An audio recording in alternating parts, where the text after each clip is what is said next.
2008년 3월 23일 평범한 토요일 아침으로 시작되었습니다. 그때 나는 18살이었고 한 달 조금 넘게 지나면 19이 될 예정이었죠. 그날이 내 인생을 극적으로 바꿀 날이라는 건 전혀 알지 못했습니다. 나는 전혀 인식하지 못한 채 하나님과의 약속된 만남을 향해 나아가고 있었던 것입니다.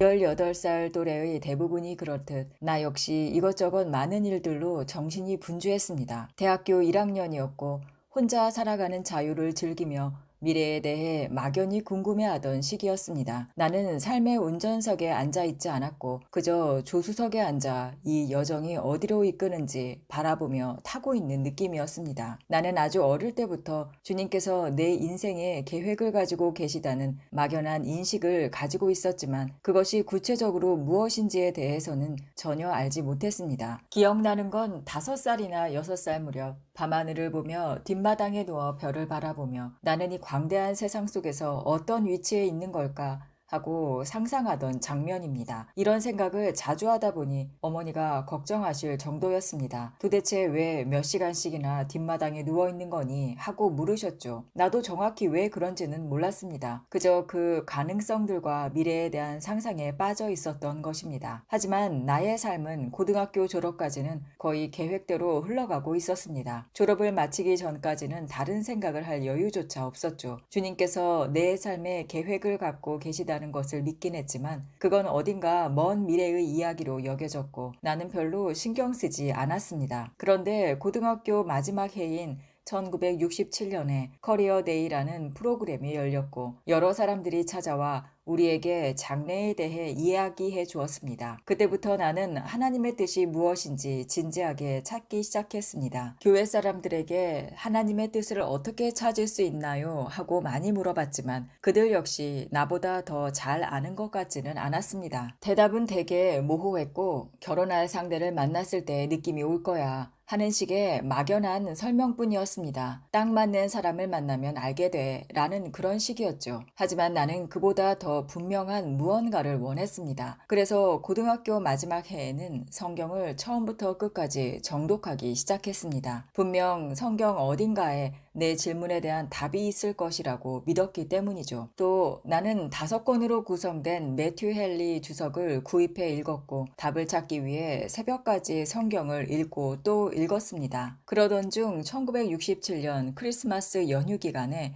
뉴멕시코주 클라우드 크로포트에서 열린 교회 수련회에 참석하게 되었습니다. 그곳에서 어떤 사람이 로마서 12장 1, 2절 말씀을 인용했습니다. 그러므로 형제들아 내가 하나님의 모든 자비하심으로 너희를 권하노니 너희 몸을 하나님이 기뻐하시는 거룩한 산 제물로 드리라. 이는 너희가 드릴 영적 예배니라. 너희는 이 세대를 본받지 말고 오직 마음을 새롭게 함으로 변화를 받아 하나님의 선하시고 기뻐하시고 온전하신 뜻이 무엇인지 분별하도록 하라. 그 2번째 절의 마지막 부분이 내 마음에 강력하게 다가왔습니다. 바로 내가 그토록 갈망하던 것이었습니다. 하나님의 뜻을 알고 싶다는 소망. 그 말씀은 어떻게 하면 하나님의 뜻을 알 수 있는지를 말해주고 있었습니다. 즉 나는 살아있는 제물이 되어야 하고 마음을 새롭게 해야 한다는 것이었죠. 하지만 그 말이 실제로 어떤 의미인지는 잘 모르겠더군요. 그래서 그 구절들을 붙들고 기도하며 하나님의 가르침을 구하기 시작했습니다. 그 뒤로 4개월간 나는 거의 그 말씀에만 집중하며 기도하고 묵상했습니다. 그리고 마침내 말씀에 대한 첫 번째 진정한 계시를 얻게 되었습니다. 주님은 내게 당신의 뜻을 보여주셨습니다. 그분의 뜻은 내가 살아있는 제물이 되는 것이라는 사실이었습니다. 그 이후 하나님께서 나를 어떻게 사용하시든 그것은 부차적인 것이었습니다. 살아있는 제물이 된다는 것은 단 한 번의 결단이 아니라 계속해서 죽어야 한다는 것을 의미했죠. 바로 나 자신이 죽는 것이었습니다. 마음을 새롭게 한다는 것이 구체적으로 무엇을 의미하는지는 완전히 이해하지는 못했지만 그것이 하나님의 말씀과 깊이 연결되어 있다는 것만은 알았습니다. 나는 그 어느 때보다 주님과 그분의 말씀에 집중하게 되었습니다. 이것이 바로 1968년 3월 23일 내가 주님과 약속된 만남을 갖기 직전까지의 여정이었습니다. 나는 살아있는 재물이 되길 원했지만 나 스스로는 그럴 수 없었습니다. 짐승은 스스로 재물이 될 수 없듯이 누군가가 그 짐승을 잡아 바칩니다. 나도 마찬가지였습니다. 내가 제단 위로 기어 오를 수는 있었지만 하나님의 불이 내려와 나를 태워야만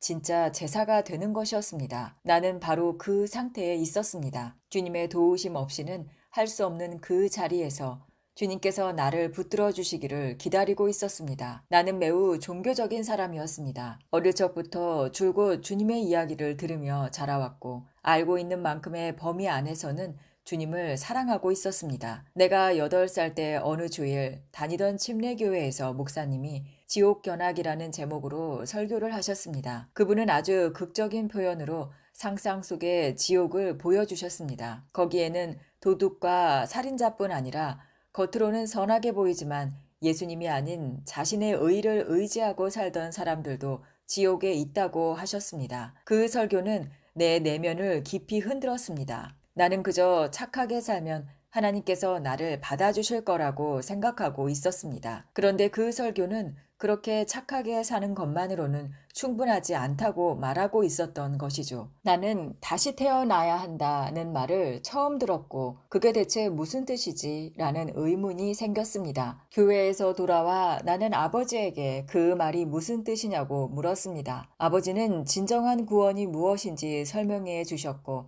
나는 아버지와 함께 방에서 기도하며 거듭남을 경험하게 되었습니다. 극적인 변화는 아니었지만 예수님께서 나를 위해 예비하신 구원의 은혜를 믿고 기도한 후 내 안에는 완전한 평안이 찾아왔습니다. 하나님과의 관계가 온전하게 되었다는 확신이 들었고 전에는 한 번도 느끼지 못했던 평화를 느끼게 되었습니다. 다음 날 학교 3학년 교실에서 친구들이 너 뭔가 달라졌다며 물어왔습니다. 나는 구원받았어 라고 대답했고 친구들은 그게 웃기다며 놀렸지만 저는 전혀 개의치 않았습니다. 나는 분명히 그 전과는 다른 뭔가를 받았다는 것을 알고 있었기 때문입니다. 나는 정말 구원받은 것이 맞았습니다. 그 후 나는 교회를 다니며 이런 가르침을 듣기 시작했습니다. 하나님을 계속 기쁘시게 하려면 거룩한 삶을 살아야 하고 선한 일을 해야 하며 잘못된 것은 절대 하지 말아야 한다. 나는 그런 가르침을 모조리 받아들였습니다. 나는 사람이라기보단 종교적 행동 기계처럼 되어갔습니다. 교회에서 시키는 모든 일을 순종하며 행했고 내성적인 성격이었음에도 목요일 전도 모임에 빠짐없이 나갔으며 심지어 화요일에는 청소년 전도팀까지 따로 조직해 활동했습니다. 사람들 앞에서 이야기하는 게 두려웠지만 전도하지 않으면 하나님이 나를 사랑하지 않으실지도 모른다는 두려움이 더 컸습니다. 그래서 두려움을 억누르며 사람의 거절보다 하나님의 거절을 더 무서워했기 때문에 억지로 전도하러 다녔습니다. 나는 지금까지도 욕설을 해본 적이 없습니다. 담배도 한 번도 피워본 적이 없고 술도 마셔본 적이 없습니다. 심지어 커피도 마셔본 적이 없어요. 물론 커피에 대해 특별히 안 좋은 감정이 있어서가 아니라 죽을 것을 마셔도 해를 입지 않는다는 말씀 마가복음 16장 18절에 따라 우리는 커피도 마실 수 있다고 봅니다. 그 정도로 하나님을 기쁘게 하실 수만 있다면 풍선껌조차도 기꺼이 끊었을 것입니다. 여자아이들과 함께 수영하는 것도 하지 않았죠. 우리 교회에서는 그것을 혼탕이라 부르며 죄라고 했기 때문이죠. 그 표현이 혼성 수영보다 더 죄악스럽게 들렸기에 나는 스스로 절제했습니다. 물론 몇 번은 어기기도 했지만 그럴 때마다 엄청난 죄책감에 시달렸었죠. 나는 욕설을 한 번도 한 적 없고 욕을 듣기만 해도 죄책감을 느꼈습니다. 화장실 칸막이에 누군가 욕설을 낙서한 것을 보기만 해도 며칠 동안 죄책감과 정죄감에 시달렸습니다. 직접 쓴 것도 아니었지만 본 것만으로도 더러워졌다고 느꼈던 것입니다. 나는 세상과 그 안에 부정함을 두려워했고 오염되기를 극도로 경계했습니다. 나는 종교적인 바리새인이 되어 있었죠. 그럴 의도가 있어서가 아니라 그냥 그렇게 되어버린 것입니다. 아버지는 내가 어릴 때부터 몸이 좋지 않으셨습니다. 사실 아버지는 내가 2살이었을 때 심정지로 죽으셨지만 우리 침례교회에서 밤새 기도회를 열었고 아버지는 영안실로 실려가는 중에 되살아나셨습니다. 그러나 살아난 뒤에도 늘 병약하셨고 일상적인 활동조차 힘겨워하셨습니다. 보험회사 부사장이셨지만 사무실에 리클라이너 의자가 있었고 중간중간 쉬어야 하루를 버틸 수 있었습니다. 아버지는 우리 교회의 집사장이셨습니다. 하지만 우리 교회는 치유에 대해 전혀 가르치지 않았고 당연히 아버지 역시 그 부분에 믿음을 갖기 어려우셨습니다. 교회의 초점은 구원, 그중에서도 거듭남이라는 초기 경험에만 맞추어져 있었습니다. 그 설교는 어릴 적 나를 구원으로 이끌었지만 그 이후에는 이렇게 배웠습니다. 은혜로 구원받은 후에는 좋은 행실로 그 구원을 유지해야 한다. 결과적으로 나는 구원은 받았지만 거기에 갇힌 채 살아갔습니다. 나는 내가 아는 사람들 중에 가장 철저하게 살았습니다. 이건 자랑이 아닙니다. 그냥 사실이었습니다. 나보다 먼저 태어난 형과 누나도 같은 집, 같은 교회에서 자랐지만 그들에겐 내가 느낀 이 짐과 부담이 똑같이 작용하지는 않았습니다. 나는 전심으로 하나님을 기쁘시게 하길 원했지만 그 방법이란 내가 무엇을 하느냐에 달렸다고만 생각했지 예수님께서 이미 무엇을 하셨는지는 몰랐던 것입니다. 내가 11살이 되었을 때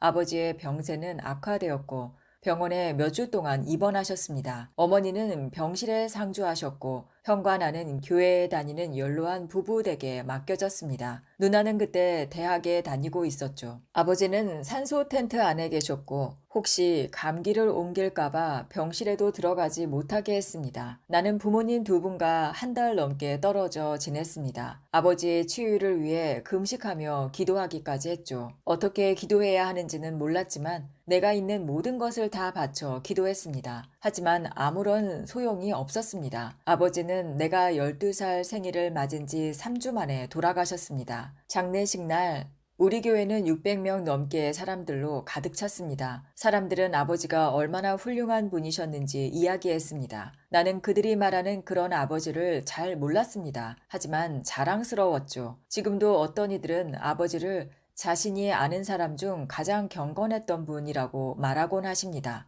그러나 내게 아버지는 그저 아빠였고 나는 아버지를 너무나 그리워했습니다. 맨 앞줄에 앉아 관 속에 누운 아버지를 바라보며 목사님이 아버지의 가장 좋아하셨던 찬송가 주 하나님이 지으신 모든 세계를 부르는 모습을 지켜보았습니다. 그 장면은 너무도 아이러니하게 느껴졌죠. 우리는 아버지의 치유를 위해 함께 기도했고 하나님의 위대하심을 찬양했지만 결국 아버지는 돌아가셨던 것입니다. 내게 이런 의문이 생겼죠. 하나님이 그렇게 위대하시다면 왜 우리의 기도를 듣지 않으셨을까? 목사님은 아버지의 죽음이 하나님의 뜻이라고 말씀하셨습니다. 그리고 저는 생각했습니다. 하나님께서 왜 우리 가족에게 이런 일을 허락하셨을까? 그 찬송가가 울려 퍼지는 가운데 나는 속으로 이렇게 기도했습니다. 주님, 정말 위대하신 분이시라면 저에게 하나님을 나타내 주세요. 제 인생을 향한 주님의 뜻을 보여주세요. 이렇게 기도했죠. 어린 시절에 단순한 기도였지만 나는 진심으로 그렇게 말했고 주님은 그 기도를 들으셨다고 믿습니다. 그날 이후로 내 삶에는 눈에 보이지 않는 변화가 일어났습니다. 겉모습은 친구들과 다를 바 없었지만 아버지의 죽음은 내 마음속에 깊은 진지함을 남겼습니다. 친구들이 장난치고 떠들어댈 때도 나는 종종 아버지를 떠올리며 삶은 너무 짧은데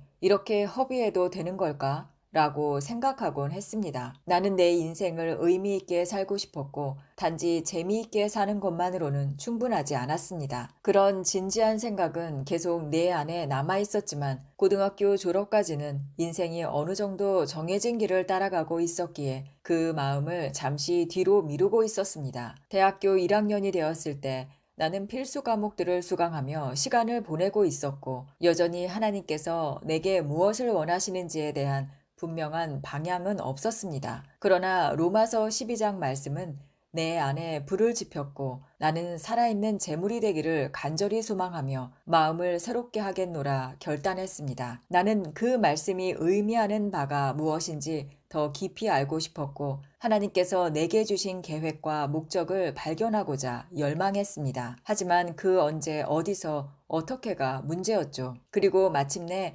1968년 3월 23일 토요일이 밝았습니다. 그날 밤 토요일 10시, 낮 동안 무엇을 했는지는 기억나지 않지만 그날 밤은 절대 잊을 수 없습니다. 나는 친구들과 교회 청년 리더 몇 명과 함께 토요일 밤 10시 기도 모임에 참석했습니다. 우리는 오랫동안 매주 이렇게 10시부터 10시 반까지 기도해 왔습니다. 이것만 봐도 내가 얼마나 종교적인 사람이었는지 알 수 있을 겁니다. 보통 또래들은 토요일 밤에 영화관에 가거나 친구들과 어울려 놀았지만 나는 친구들과 함께 기도하고 있었던 것이니까요. 하지만 그 기도 모임이 그렇게 거룩하고 깊은 것은 아니었습니다. 우리가 드리는 기도는 대부분 형식적이고 피상적이었습니다. 나는 거의 매번 똑같은 기도를 드리곤 했습니다. 하나님, 제가 죄인입니다. 용서해 주세요. 그날 특별히 죄를 지은 것도 아니었지만 나는 무의식 중에도 우리는 항상 죄를 짓고 있다는 가르침을 들었기에 무조건 회개부터 시작했습니다. 그리고 누군가 기도 요청이 있으면 함께 기도했고